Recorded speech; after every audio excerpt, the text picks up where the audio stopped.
Hi, I'm Gail Golec, and I'm the host of the Secret Life of Death podcast. And I have a new presentation I would like to share with you.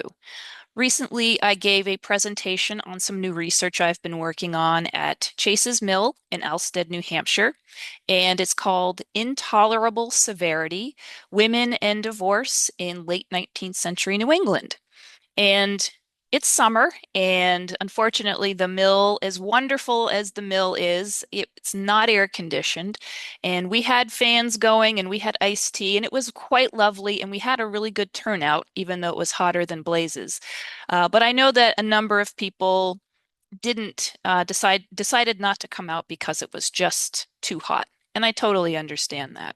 So what I thought I would do was I would come home and I would make a recording of that presentation and post it on YouTube and make it available to anybody who wished they had come that night but couldn't make it. And for any, if you were there and you want to relive the highlights because it was a whiz bang of an evening, well, here you go. So that's what we're going to do. We're going to talk about my research here and let's get on with it. So, as I said, this is one of many research projects that I always seem to be working on. They usually involve these lesser known stories of rural New Englanders, and this one is about 19th century divorce, and particularly concerning women in divorce. And while my research into this project isn't completely finished, I think at this point I have come up with enough interesting information, enough for a presentation anyway, and that I wanted to share with all of you. And when I started doing research here, I started with a lot of assumptions about what historical rural divorce looked like and even involved. And is so often the case with anything like this. What I learned at the end was what I thought I knew and assumed was not even close to true, and that reality was very different from my assumptions.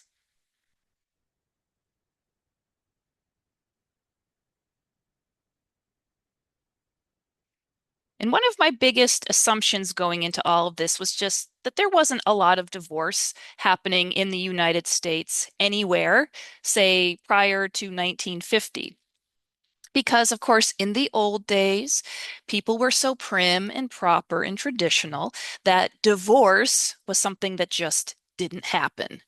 And when it did, because it did occasionally, it was for extremely unique and rare circumstances. And probably only rich people got divorces, and probably only really educated people got divorces, and probably people living in cities only got divorces. But I had to start to rethink all of that when I started learning about this woman that we're looking at right here.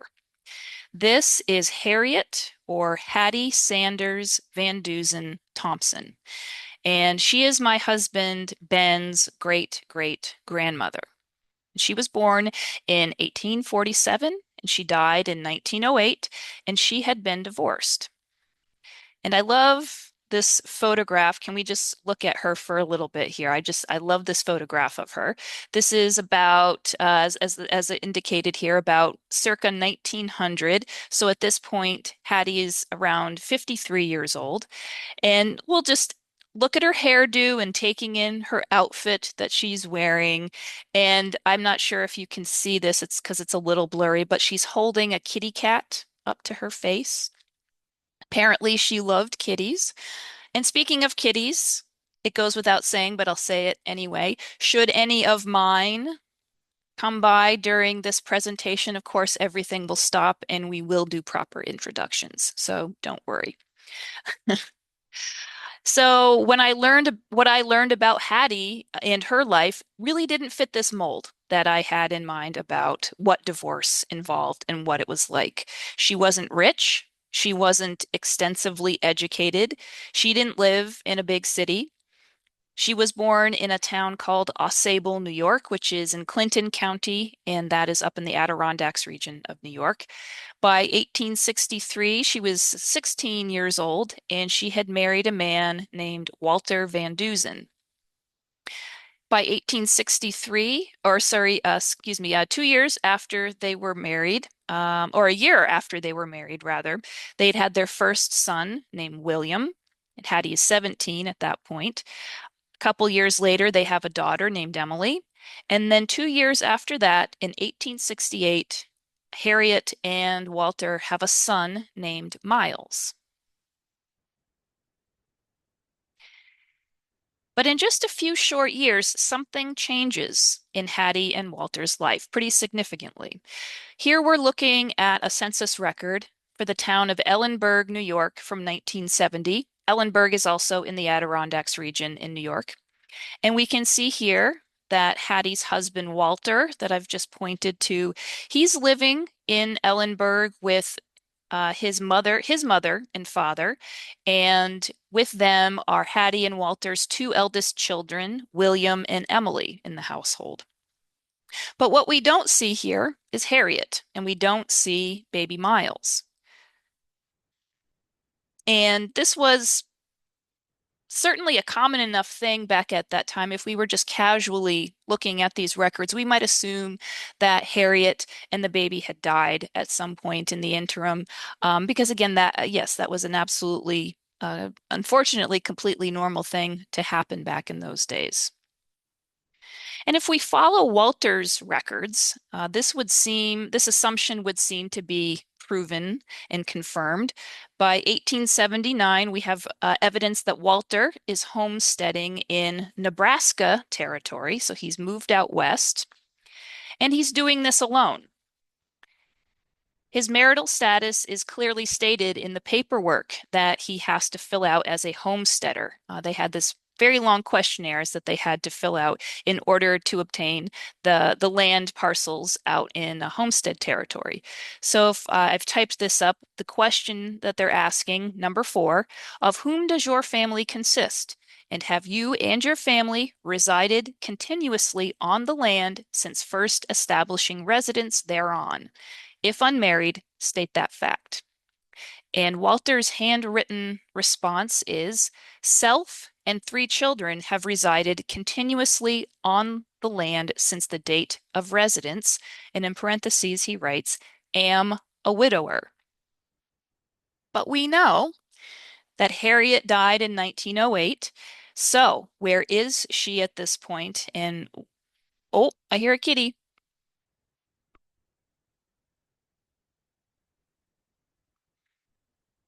Well, they'll come back around in a minute. Um, so where is Harriet? And where is baby Miles? What is going on here? So back to 1870, we're going to go back to New York State and we're going to go back to the town of Au Sable, New York. That was where Hattie was born. And as of 1870, that's where her mother and father are still living. And that's what we're looking at here. Charles and Martha Sanders are living in the town of Au Sable, New York. And they have 2 younger children living with them at this point. But there's no Harriet Van Dusen and there's no Miles Van Dusen living with the Sanders here.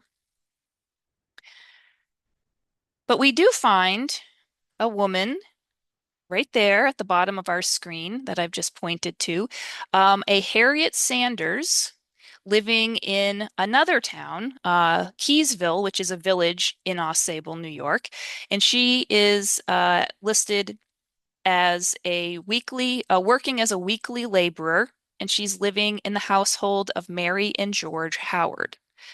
So, unfortunately, though, there's no other family members around Harriet. She's the right age for our Harriet. She's in the right town that her parents are living in. I think this is probably her, but there's no husband and there's no children around her. So thinking back to where Walter. Remember, by 1870, they haven't moved out west yet. Walter and the 2 children are still in New York State, but they're in a different town called Ellenburg. So we've tracked down Harriet and we've tracked down Walter and 2 children, but where is baby Miles? We're going to go to a third town in the Adirondacks, a place called Black Brook, New York. And down here at the bottom of our screen, we have 1-year-old baby Miles Van Doren, which is probably Van Dusen, living in the household of George and Emily Perry. Well, it turns out that Emily Perry is Emily Van Dusen. She is Walter's sister. So she is baby Miles, the aunt of baby Miles here. And looking at this map, so I've plotted out where everybody's living around 1870. And I can't really say what is going on here. It seems very interesting and kind of strange. We have Harriet down here in the village of Keysville in Osable, New York. We have her son, 1-year-old baby Miles, over here in the town of Blackbrook, New York. And we have Walter and their two oldest children are living all the way up here in Ellenburg, New York at this point. So it's really hard to say what the nature of this relationship or this arrangement is at this point. But it's very safe to say that things had changed significantly in their life in a very short period of time. Remember baby Miles? He was born around 1868. So presumably 9 months before that, Walter and Harriet were at least together enough for that. And after the baby is born, fairly soon after that, Harriet moves out. She is set up in another household altogether. And her youngest infant is then being taken care of by her sister-in-law in a different town. So at the very least, we can say by 1870, Harriet and Walter were separated. Was there some sort of precipitating event? Was the fact that maybe they never had a very good relationship and things over time just got progressively worse until it became untenable? Again, I don't know. What we do know, however, is that by 1876, Harriet has moved again. She's living in Vermont. She's living in Springfield, Vermont. By 1878, we can see here I've highlighted a newspaper clipping that lists Harriet Van Dusen and Walter Van Dusen have been divorced for intolerable severity. She petitions for divorce from Walter for that reason. So the divorce is finalized, and almost as soon as the divorce is finalized, Walter their three children, his mother, Charlotte, and his sister, Emily, and her son all move out west and are setting up shop in Nebraska, in Boone, Nebraska. And I've also made a little notation here on Walter's census record that he's indicating that he is not divorced, but a widower in this situation. And we remember from before, he said that he was a widower. So I needed some more information to go on to really understand what was going on here. I need some information, I need some numbers, I need some data. So, since Harriet and Walter's divorce was granted to them in Windsor County, Vermont, I decided maybe I will look at some other divorce records from Windsor County in that time period to help couch their situation in space and time. So, this map that we're looking at here shows Windsor County in red, just to give you an idea of where that is exactly. And I looked at divorce records in the county from the years 1871 to 1880. And within that roughly 10-year time period, I looked at 180 divorce cases. And I spent a lot of time here at the Vermont State Archives and Records Administration, and I went through all of these bound volumes of old divorce records, and there's an example on the right-hand side there. Incidentally, the staff at the Records Administration here love it when you come in and start utilizing the old court records. Nerds love to talk research to other nerds, and they specifically love or particularly love sharing little weird things that they have found, and they love hearing about the stuff that you're working on. And they're very busy there and understaffed, like a lot of places, but they wanted me to relay to the public when I talk about this project that please come to the archives, and especially looking at court records, because you will find some of the most interesting, oddest, most intimate details of people's lives in these court records, and you won't find that kind of information anywhere else. So if you're a researcher, court records are well worth your effort. So I took all of that information and I started inputting data. So spreadsheets to beat the band, folks. I collected as much information as I possibly could from all of those documents, and then I expanded it a little bit to pull in a little bit more information about the individuals involved in the divorces, just to help. I didn't really know where this research was going to go or what I was going to find out, but I wanted to give myself a really good foundation to follow the research where it pointed. So I was looking at things like basic things like, well, who was involved in the divorce? Who initiated the divorce? How old were they? How many years had they been married? Where were they living in 1870 and where were they living in 1880? What were the maiden names of the women who were involved? How old were they when they got divorced? How many years had they been married? Was there alimony involved in the divorce proceedings? And was there custody? If children were involved, was there custody awarded to somebody? And did people get remarried? And were they all Vermonters or were people coming from out of state in order to get divorces? And another thing I looked at were the legal reasons that people could apply for a divorce in the state of Vermont at this time.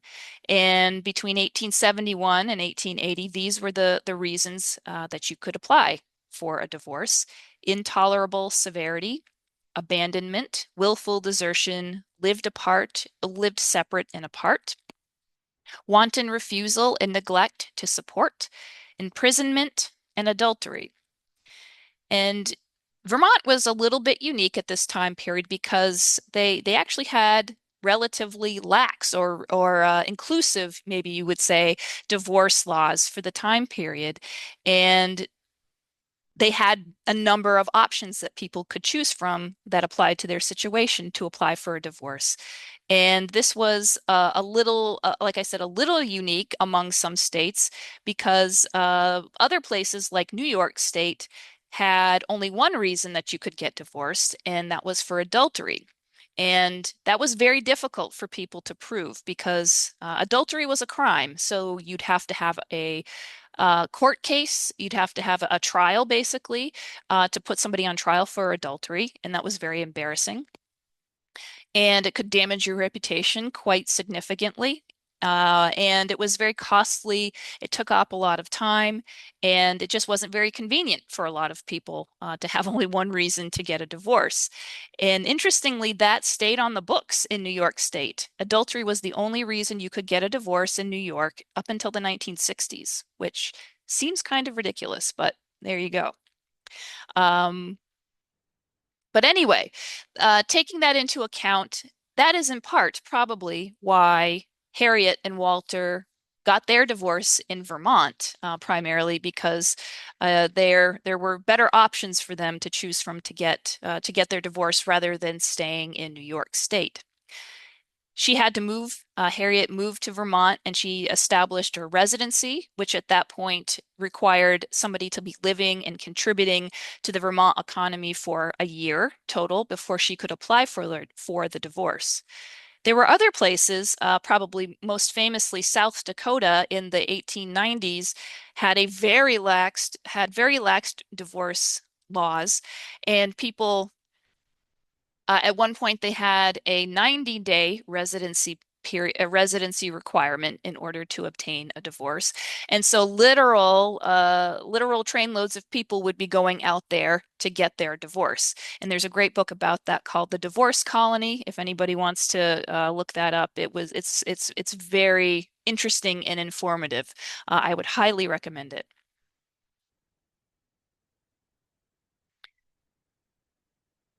So I don't know if my face is covering this completely, but here we go. That's a little better.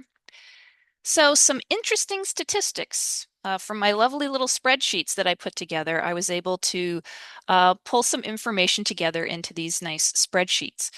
This table that I have here shows us on this side over here, it shows us the year that we're talking about, so 1871 down to 1880. The next column shows us the total number of divorces in Windsor County for that year. And then I've broken it out into the number of those total divorces that women initiated, the number of total divorces that men initiated. And this column over here is the percentage of that total of the divorces that women initiated versus men. So in 1871, we have a total of 24 divorces, 18 of which the women instigated, six of which men instigated, which resulted in 75% of all divorces in Windsor County in 1871 were initiated by women. These numbers really surprised me. First, there are way more divorces than I would have thought in Little Windsor County when I started doing this research. I've included the population totals over here for Windsor County in 1870 and 1880, and it's not a heavily populated part of the state at this point. The population is even going down over that 10-year period. But these are way more divorces than I would have anticipated for a rural county in Vermont during this time period. And I was equally interested in the fact that you can see that the numbers fluctuate over time, and that's for various reasons, not included in this not included in this table here, but I was just blown away by the fact that the consistency over time of the percentage overall of how many of these women are initiating. And so we're hovering on an average about 70% of all divorces during this time period were initiated by the wives, which was really quite stunning, actually. So where does Windsor County, Little Windsor County, Vermont, compare to the rest of the country as far as divorces go? There is a great study that was published in 1906 called Marriage and Divorce by the Department of Commerce and Labor, and it looks at divorce around the country. And it's primarily looking at the time period of 1887 to 1906. So it's a little outside of the time period that I did my research in Windsor County, but as we go through the numbers, you'll see that some of this stuff actually does overlap. So here is a table showing a breakdown of nationally of what we were just looking at in Vermont. We have from 1887 to 1906, and then another set of numbers, 1867 to 1886. These are the total numbers of divorces around the country granted to husbands and the numbers and percentage of divorces granted to wives. And if we run down this far column, we can see it's remarkably consistent how many divorces nationally, how it breaks out. It's about 2/3 women right across the board. And they quote here, let's see, where are my notes? Sorry. I got lost. The sound of my own voice. Quote, almost exactly 2/3, or 66.5% of the total number of divorces that were granted in this period covered by this investigation were granted to the wife. So Vermont is a little outside. Vermont is, at least 4 or 5 percentage points higher than that. So they are above the national average, where women are predominantly initiating divorces. And divorce rates were increasing over time. Now, part of this increase had to do with overall modernization of divorce proceedings. In the 18th century and early 19th century, the only way that you could legally end a marriage contract was by getting what was called a, quote, private bill of divorce, and that was granted through your state legislature. So you can imagine how fun and easy that was. And this was done on a case by case basis. These proceedings were very long, very drawn out, and it required money, it required time, and honestly, it required you to have connections to people who would make this thing happen for you in the long and the short. So it wasn't necessarily very available to your average American at this point. So they streamlined over time, they started streamlining this process. They gave it to the courts to deal with. And so that, of course, made it more egalitarian. And over time, and over time, yes, made it a lot easier for people to get divorces. And so by the time this new court system is in place, or it's been well in place by the time the 1870s roll around. And so what it's showing us is that people wanted access to divorce, and when they got it, they used it. Here we have, again, showing that these percentages of divorces nationally are increasing. Quote, the fact that divorces have increased more rapidly than the population means, of course, that they are more numerous in proportion to the population. The divorce rate based on total population was almost 3 times as great in 1905 as it was in 1870. So that's significant.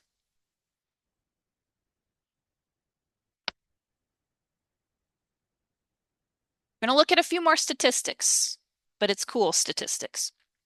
Has anybody ever said that? Probably statistics nerds have said that. But more statistics, let's do it. This this particular chart that I've put together here comes from a newspaper article that was printed in the Daily Journal newspaper in Vermont in the year 1878, which is the year that Walter and Harriet got their divorce. So it's right in the middle of what they were going through.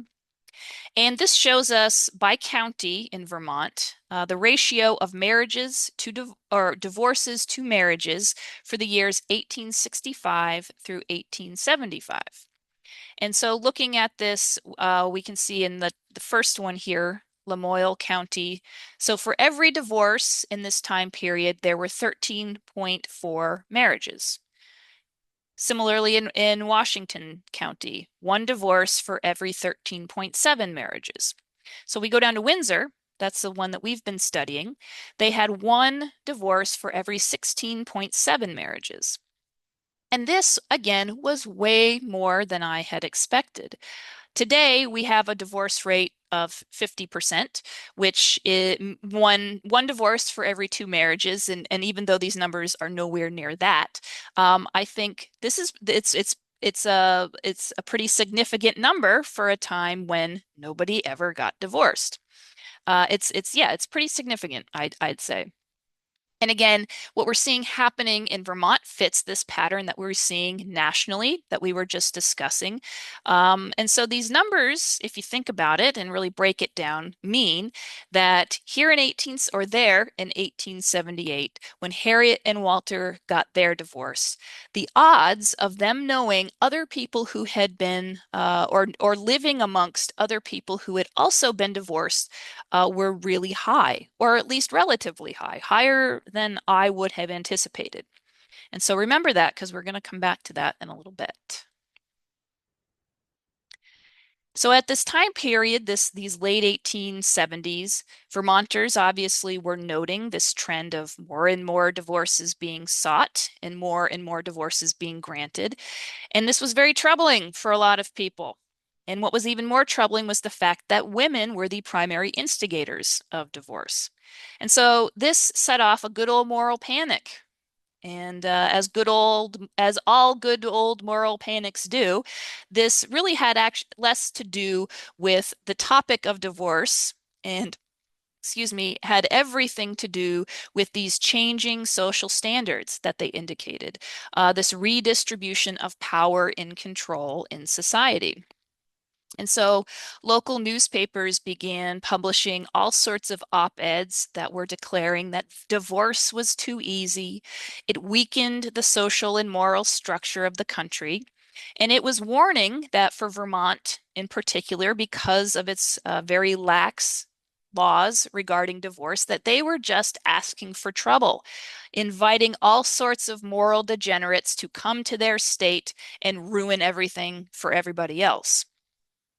And so the moral panickers, they decried loudly and often, as moral panickers do, um, And in order to make their points, they often used the most ridiculous and atypical examples to prove their point.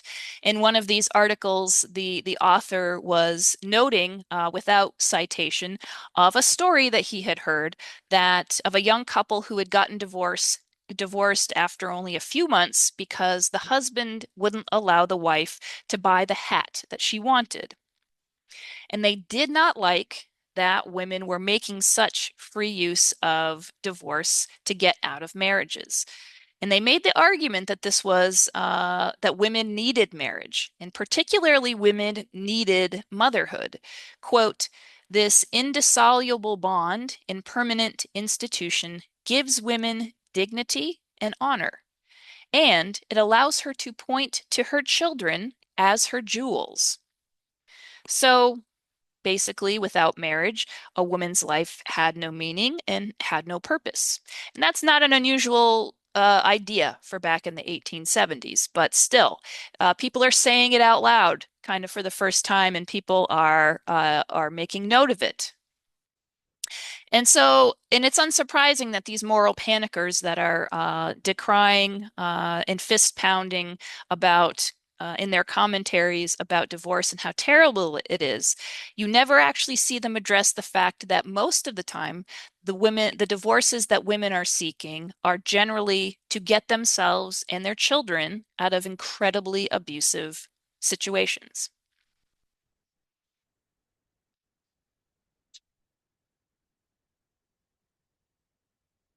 And so the moral panickers take it upon themselves to start addressing the laws, the permissive laws in Vermont that allow for so many people to get divorced and to ruin society, et cetera, et cetera.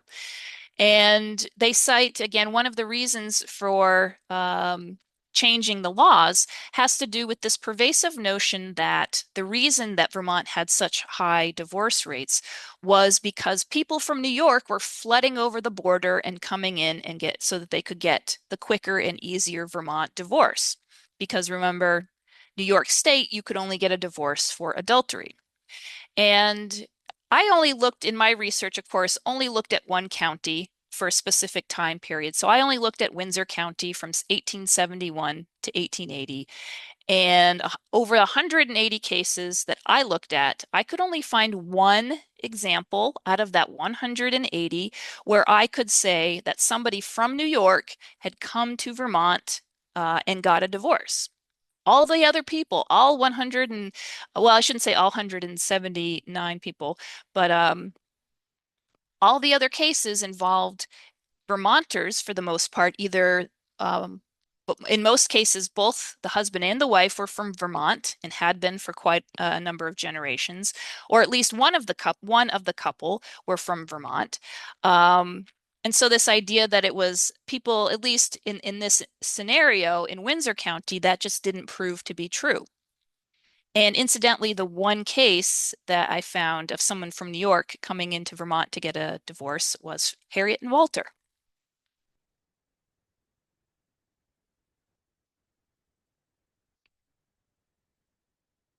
So there's still a lot of questions at this point of exactly how people, particularly women, particularly poor rural women, were able to navigate the complexities, the legal complexities of obtaining a divorce.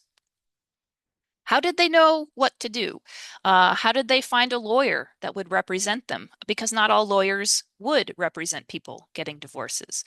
And as in Harriet's case, how did she find a place to live? How did she find a job? How did she find an employer who would take her on if they knew that she was getting a divorce from her husband? Um, this was, and in general, how did people of this time period navigate a culture that marked them as immoral and as degenerate and as less than for the fact that they were getting or had been divorced? Because you couldn't talk about this with just anybody. There had to be known safe networks of people that you could trust to ask questions and to guide you through this process.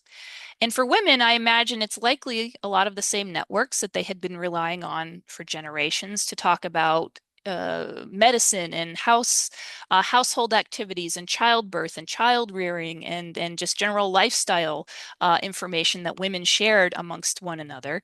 Networks that they passed information from one another by word of mouth alone. None of this sort of stuff is ever really written down. This shadow world, if you will, of dangerous information, of the reality of women's lives and how to deal with things that ran counter to how society at large said it felt about things and the things they said they did. How did that work? And remember, we have all these very loud voices decrying that divorce was terrible and ruining everything. And for a lot of those discussions, they make it seem like, well, everything was just fine. Our lives were running along perfectly. And then out of nowhere, all this divorce starts happening and everything's going to hell because of it. But of course, that's not entirely true. People had been talking about divorce for a very long time prior to the 1870s. If you go back to the Seneca Falls Convention in 1848 and well before that, people, and particularly women, were openly campaigning for more and better legal protections for women and for them to have better access to divorce. And similarly, at this time period, the temperance movement was really organizing women, and not just women, but men as well, and talking about very publicly their goal was discussing the issues surrounding the abuse women and children suffered at the hands of their alcoholic husbands. And these movements and these different groups were becoming more and more popular among women. And they were actually getting a say in some of these. They could be in charge in some of these groups in a way that in wider society they couldn't be. And so they talk about divorce being a safety net for women as a way to get them out of terrible situations. And this is proven almost by the data, the fact that despite all of this social stigma that surrounded divorce, the fact that people, despite all of that, were still driven to it over and over again shows just how desperately people wanted to utilize it for themselves. And so, of course, there had to be people. There had to be these networks of people in the know. They had to have passed on this information and their connections and helped one another out. But they had to do so under the radar. And so we've touched on this a little bit already. This idea that people who had divorced, had people of a certain time period, were more likely to be living among other people who had been divorced than I had initially realized based on those statistics that we were looking at a little while ago. And through my research in Windsor County, I was able to back that up in a few cases. So of those 104 or 180 divorce cases that I looked at in Windsor County, and granted, some of that is very limited. It's just some of that information is a little limiting, but I was able to make some specific connections to divorcees in that list and to other family members of their family members and neighbors and friends who also had divorces. So what we're looking at here is an 1870 census record from the town of Barnard, Vermont. And we have three people. We have Orrin Pratt, we have Lorraine Hardy, and Waldo Perkins. They are all on my list. Waldo and Lorraine are a brother and sister. And in 1870, they are neighbors of a man named Orrin Pratt, who also had a divorce at one point. Lorraine and Waldo were granted divorces from their respective spouses in 1874. And in 1880, Orrin Pratt's wife was granted a divorce from him. And which is very interesting that so many people and these are just the people we can prove lived next door to each other and must have known each other somewhat, all had divorces in this time period. And there's actually a fourth person who I can tie into the Perkins family here. On my list was another man named Lyman Perkins. He was their first cousin, and his wife was granted a divorce from him in 1878. In 1880, we're looking at another record here of Mary Kendall Trask and her sister Eva Kendall Fay.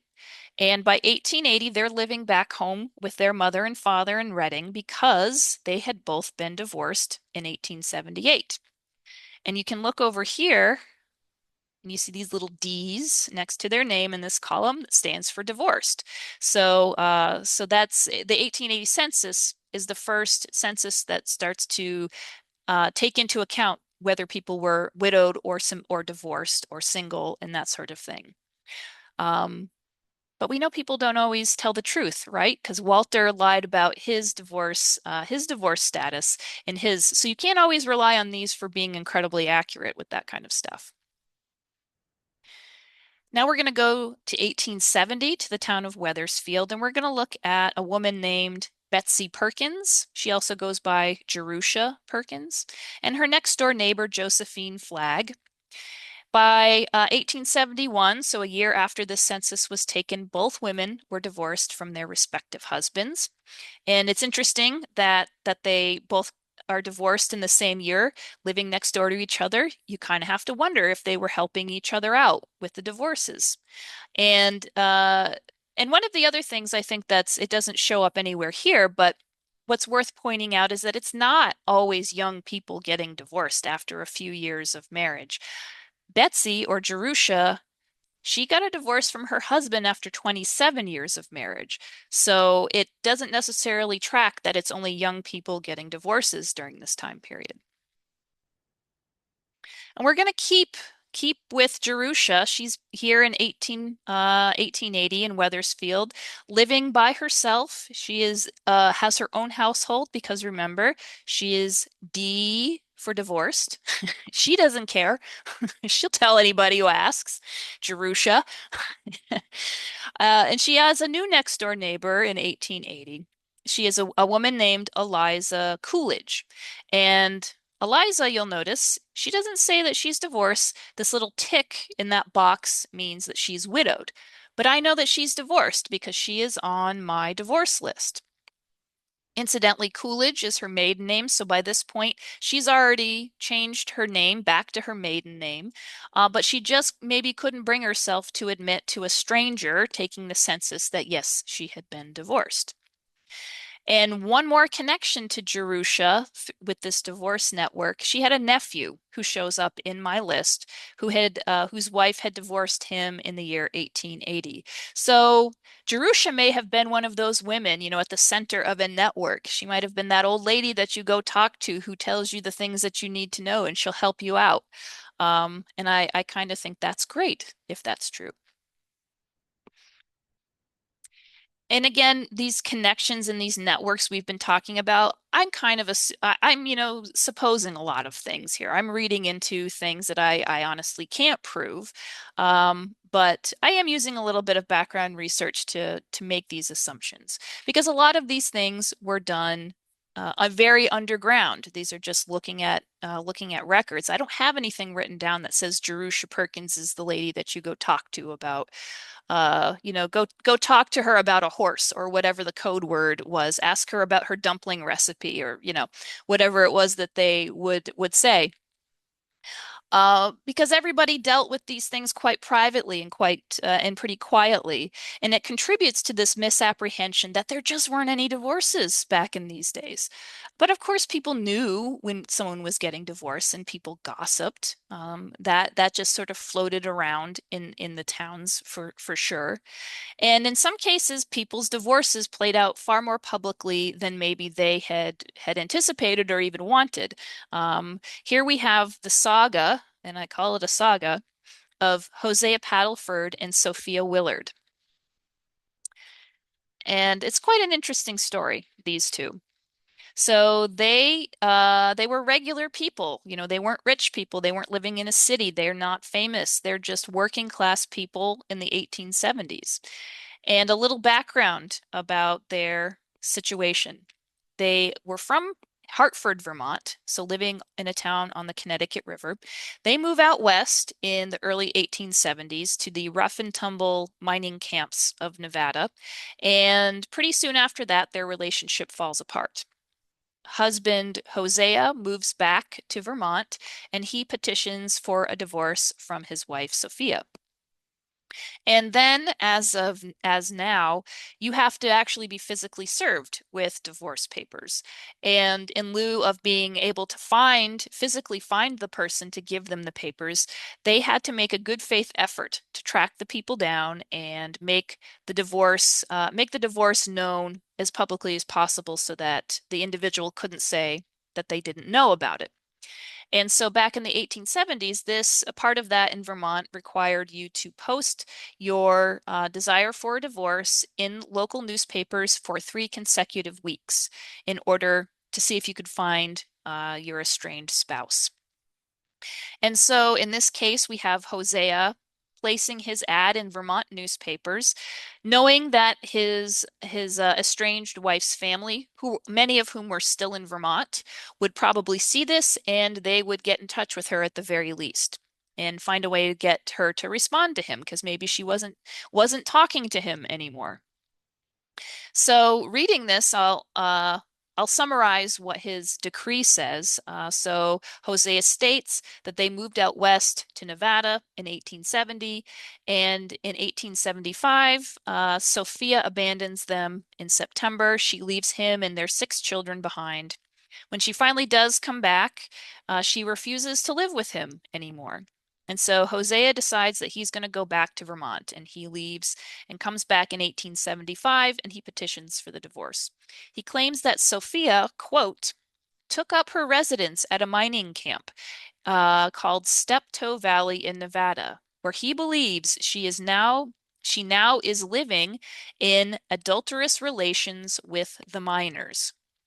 That he then returned to said Vermont, arriving in December 1875, and where he has resided since. Since his said return is informed and believes his wife had at diverse times this is this legal stuff. Oh my God. Let me start again. That since his said return is informed and believes his said wife had at diverse times during their said residence at Hartford and before their said removal to Nevada committed adultery with diverse persons whose names are to your libelant unknown. So he's accusing his wife of being in adulterous relationships while they were in Vermont and while they were in Nevada, just shacking up with minors left and right. And he's putting this in the local newspaper, which is really quite astonishing. So, needless to say, this did get Sophia's attention. She is still living in Nevada at this point, and she writes a letter back east to the newspaper to refute her estranged husband's claims. So, in short, Sophia admits that yes, she left the family for 6 months in 1875, but that was only because Hosea was not providing for them. She took a job of cooking and cleaning in a private household, and she set her children up living with her brother as opposed to living with their father for that time period. And she goes on to explain that some local kind women took note of her situation and they, quote, went to the miners and told them of my circumstances and asked them to subscribe money to buy me a house, which they did. And so she moves into this house. She brings her children back with her and she sets up a business of doing washing for the camp and is pretty successful at it. And she has money enough to be comfortable, to feed her children, even to send them to school. And she states that I am respected and can furnish any amount of proof that I earn my living honestly. And all throughout this letter, she gets her digs in at Hosea because I guess why not? He is publicly accusing her of adultery, so go for it, I guess. She says, quote, in June last, I received a letter from Mr. Paddleford asking me to apply for a divorce. Also sending me a letter to present to the court saying when I would send him a copy of the divorce, he would send me $20 towards paying for it. Magnanimous man. So she is all in favor of getting this divorce, but she is not happy about the way in which her estranged husband is going about it. And she ends this letter in with which is in I think, what is my favorite quote of the whole thing. And if you ever want to read it, just email me and I'll send you the whole thing. It's really good. She says, quote, "If this could serve as a warning to girls contemplating marriage, I would feel amply repaid for the humiliation I have felt on reading such a petition. In conclusion, I will say, if there are any who have lived the miserable, unhappy life that I have lived, let them go and do likewise." This is raw. This is, if we, someone at our presentation commented that we think people overshare nowadays and, condemn social media for all the things that people are posting about their private life. I don't think it gets more private than this. And this is 1875. This is, or 1877 that this is happening. So it will surprise no one that their divorce went through, and luckily it was finalized for them in 1881. So, knowing a little bit more about the context of divorce in New England at the end of the 19th century, let's go back to Hattie Sanders Van Dusen, from the beginning. We have other family documents that show us that she leaves New York State sometime after 1870, and by the year 1876, she is living in Vermont, and she's living in Springfield. Whether she moved here to Vermont specifically for a divorce, or she moved here for some other reason and realized, well, it's a lot easier for me to get a divorce here, I don't really know that. But she established the 1 year mandatory residency for Vermont. She's a domestic worker in a private household. She gets a bank account in her name. She gets a P.O. box in Springfield. And these are all things that she would need to show the court that she is, in fact, established residency, has a job, has income, and all of that kind of thing. Sometime in 1877, she applies for her divorce under the statute of intolerable severity, and the grant is or the divorce is finalized in 1878, and she's about 31 years old at that point. By 1879, we think she likely moved to Westminster West, Vermont. She had a cousin who was living there with whom she was very close. And so we think that she moved, either moved in with her or moved there to be closer to her. Within the next year, Harriet marries a man from Walpole, New Hampshire, named Herbert Thompson, and she moves to Walpole with him. With the next year, she has her first child with Herbert. It's her fourth child overall, though. It's a daughter named Emma. In 1883, they have another daughter, Cora. In 1889, they have another daughter named Florence. And finally, in 1891, she has a son named Henry. As of 1900, she's living in Walpole with her family. She's about 52 or 53 years old. They have a fruit and vegetable farm that they run there. And the photograph that we're looking at here was taken most likely by Harriet of their front porch of their farm there. And what we're looking at are her house plants and two little kittens that she put in her house plant, in the pot of her house plant there, which is just so adorable. Hattie passes away in 1908. She's about 60 years old at that point. And we don't know if she ever kept in touch with her first three children. There were no letters or other documents that indicated that she had any contact with them while that the family had. There could have been some documents, maybe they were destroyed before she passed away. We just don't know. But we have, looking at some photographs of two older, or her boys anyway, William, Emily's grave site, and her son Miles. I think her boys really look like her, but maybe that's just me reading into it. The boys, they're living in Nebraska in the 1880s, and then the boys, along with Walter, move out to San Francisco, and they live out the rest of their lives there on the West Coast. And her daughter Emily stays in Nebraska. She gets married there to a man named Edgar Fox, and they have a number of children in Nebraska.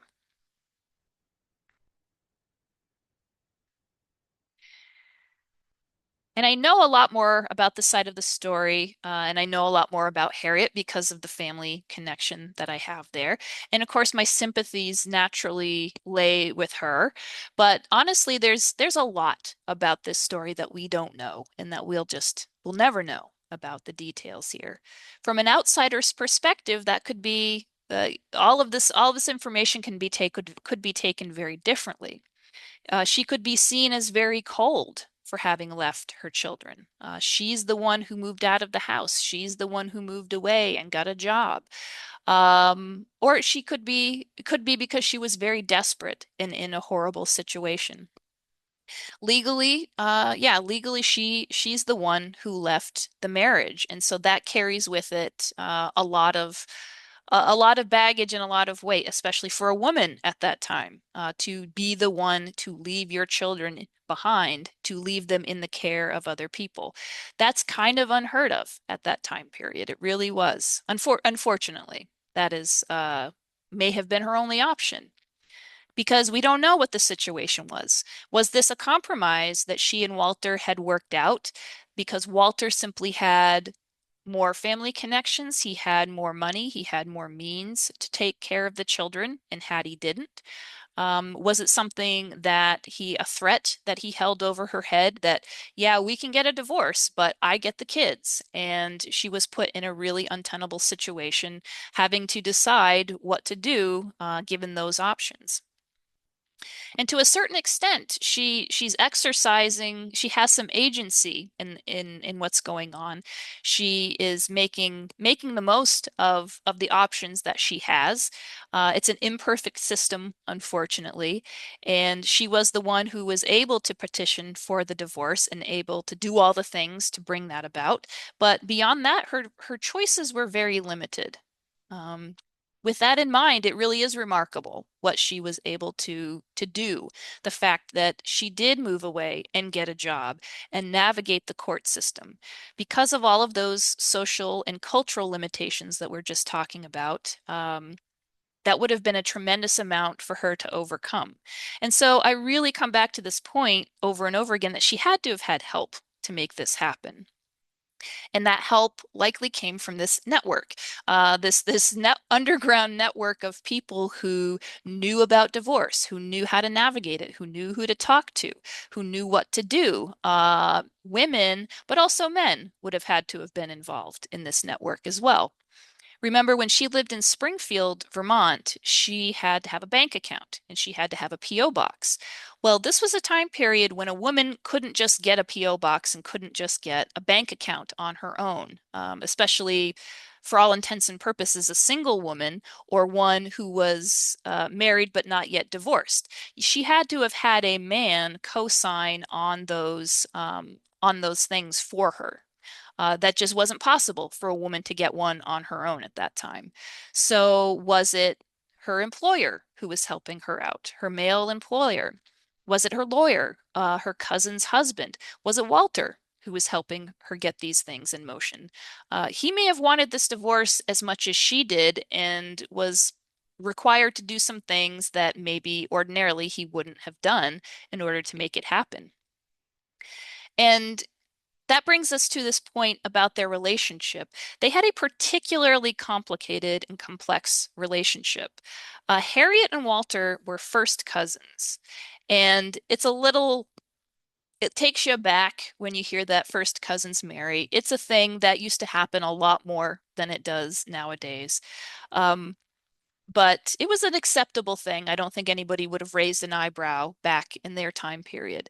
So her mother-in-law is also her aunt, and her sister-in-law is also her cousin. And the one who was looking after her baby is also a first cousin of hers. And so maybe it was doubly incumbent upon the family to take care of this thing in-house.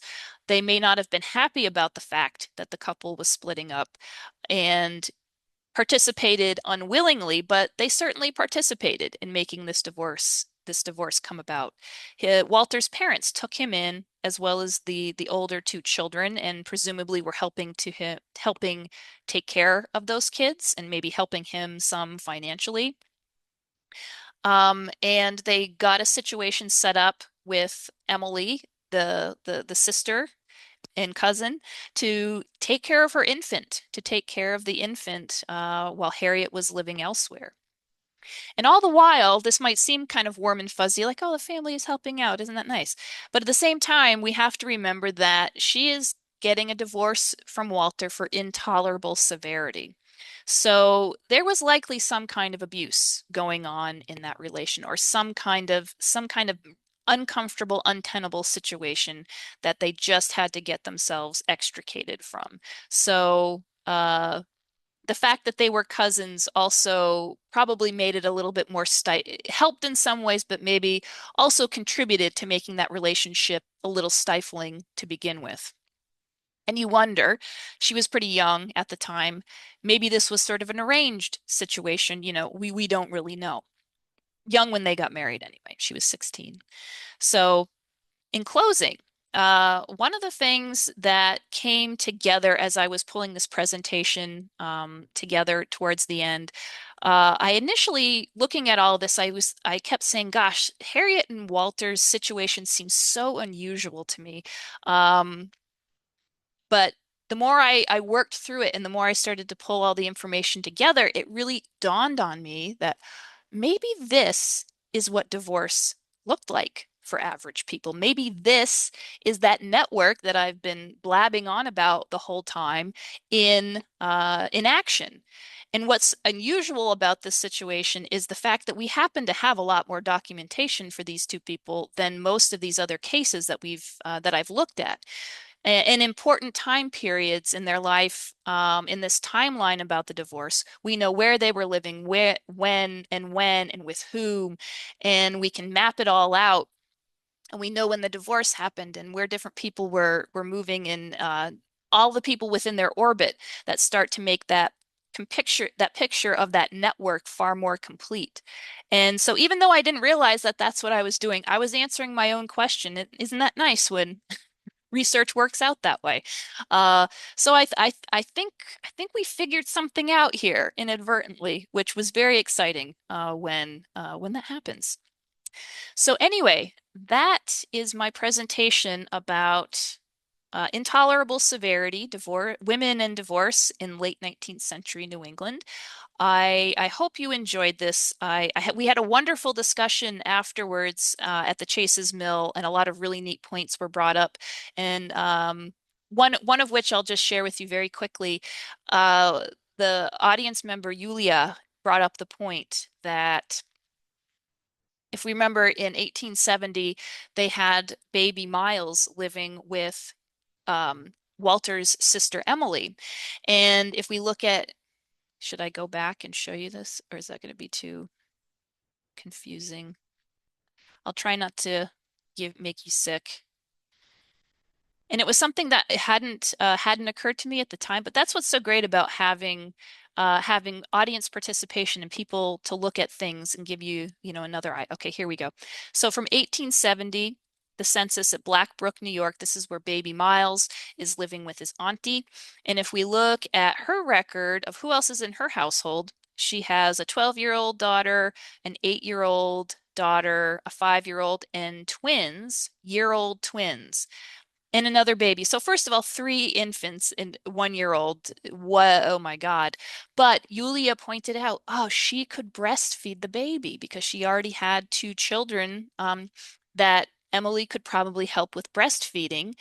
Uh, and if Harriet wasn't there or couldn't, maybe there was some postpartum depression issues that Harriet was having at this time. She was pretty young too. She was 23 and had three children already, or even by 22, she had three children already. And she might have been having some mental health issues. And to what extent any of that was ever acknowledged back in those days, you just don't know. But they're doing something about it. She is the baby anyway is being looked after by somebody who could, physically take care of him and physically feed him when perhaps Harriet couldn't. But that was a really interesting point that Yulia brought up. Like, oh, yes, there you go. So anyway. that is the presentation. And again, this is going to be something I'm going to keep working on and trying to find more information about if I can. I would love to be able to track down the West Coast family and see if we could even establish whether any of them ever knew that Harriet was still she wasn't widowed, or he Walter wasn't widowed, that she was still around, and what they might know about that. So anyway. Hopefully you've enjoyed this. I've enjoyed sharing it. So thank you very much and have a wonderful evening, afternoon, morning, wherever you are in your day. Thanks.